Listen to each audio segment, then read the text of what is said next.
it's important to go back and look at these Hebraic words and to make sure that we understand the intent of these words that was translated. Because oftentimes, a lot of us who do this find out that the translation doesn't fit, right? Just like adultery, for example. We would take adultery to mean sleeping with someone outside of your marriage. That's the universal concept of that. But Hebraically, that's not what it means. Scripturally, that's not what it means. And you'd be hard pressed to get somebody that's been, Christian based, New Testament zealots to understand and to comprehend that. Hard pressed. When it's even in the law, you know, the law says that if a man entices a damsel, right?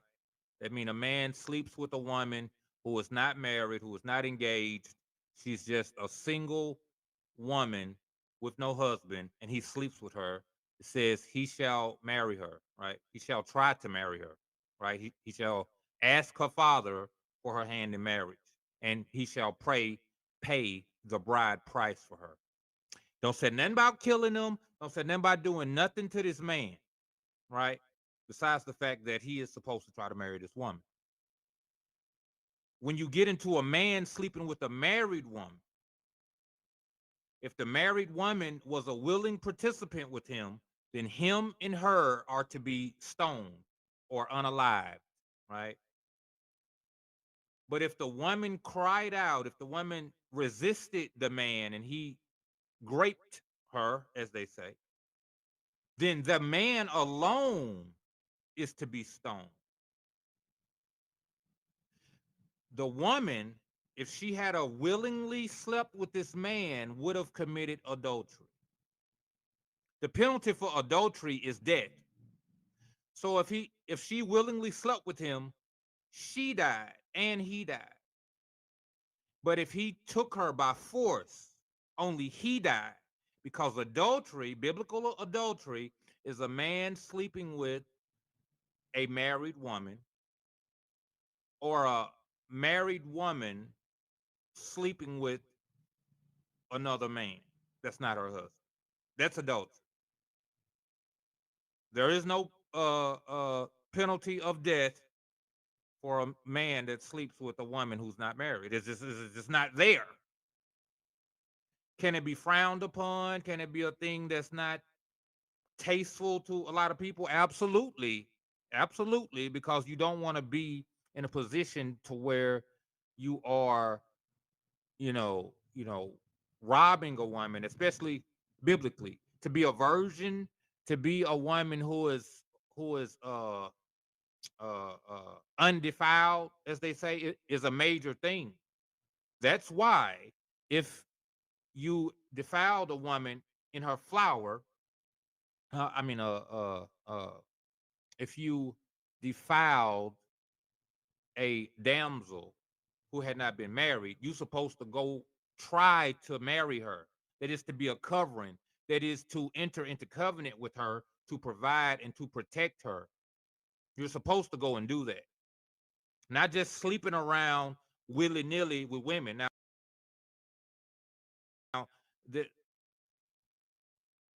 it was prostitutes in the land. Now, let's not get it twisted. We see several different instances of prostitution in Scripture.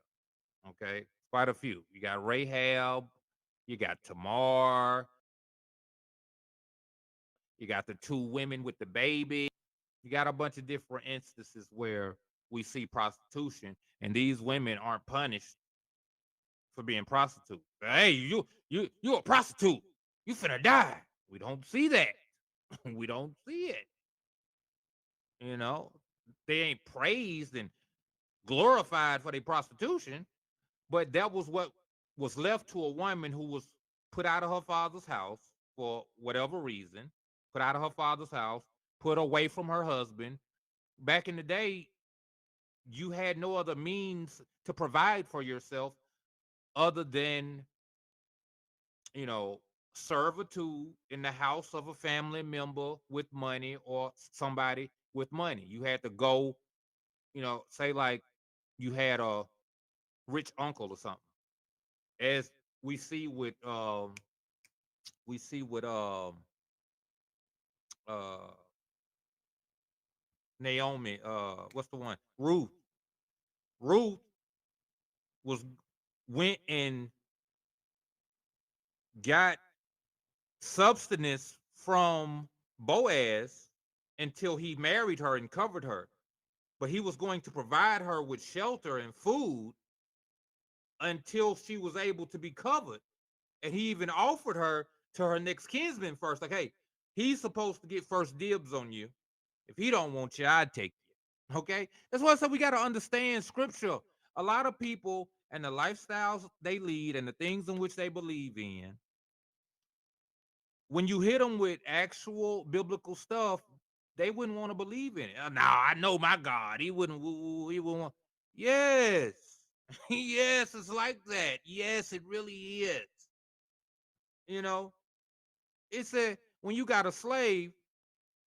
You know, if a person said, "Look, I'm gonna work for you for so long. I'm trying to get a house.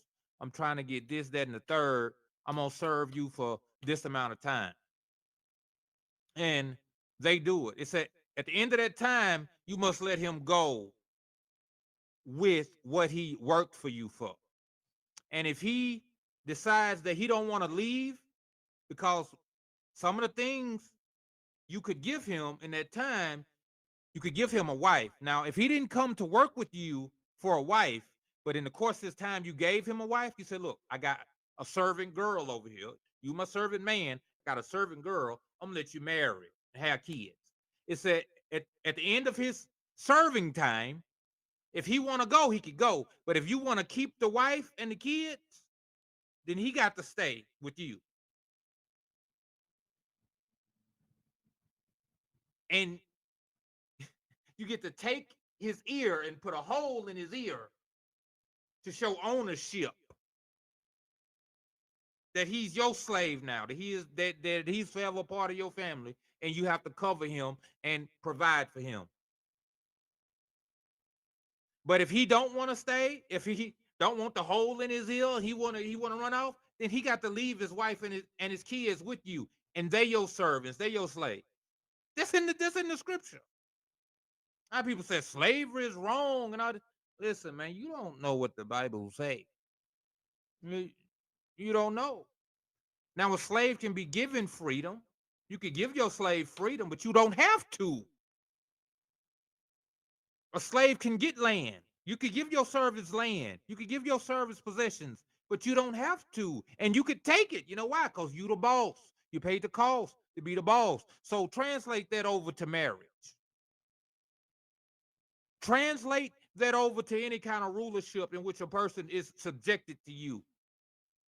If they don't want to follow the rules, then they shouldn't come under subjection. They should come into covenant. Now translate that over to the Most High. Can he not do what he will with what is his? Now, there is righteous ways of doing things and just ways of doing things, and there's unrighteous and unjust ways of doing things. The thing about the Most High said, in everything he do is going to be righteous, and everything he do is going to be just.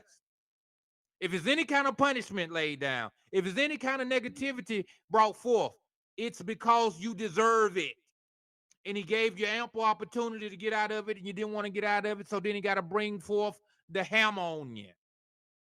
That's the difference. That's why he said, what you found wrong in me? What I do wrong? Have I not done this for you, done this for you, done that for you? Gave you this chance, gave you that chance?